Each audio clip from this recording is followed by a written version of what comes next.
好来，乡亲啊，继续来讲这个小朋友甲乌龟来耍，竟然是耍甲这个胃肠炎发烧到40度。这个台中病院最近小连续收到2个5岁小朋友，讲拢去感染到沙门氏菌来发烧。2个囡仔有一个共同点，就是最近拢买这个宠物菇，因为这个乌龟的大便拢有沙门氏菌。 这个医师认为，2个小朋友可能是用手摸这个乌龟了后，无洗手来消毒，才会去握到病毒。中间。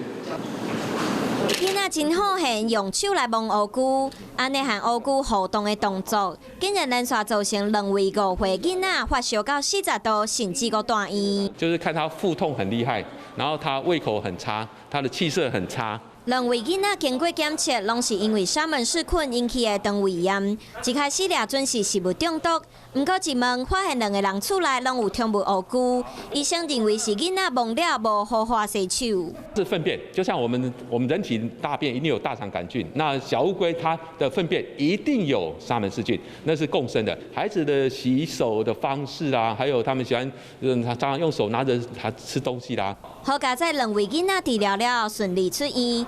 医生讲，摸乌龟会感染沙门氏菌。美国甚至阁禁止业者卖乌龟予5岁以下囡仔。台湾虽然无相关的规定，不过提醒家长，若是予囡仔饲乌龟，一定要协助囡仔洗手消毒。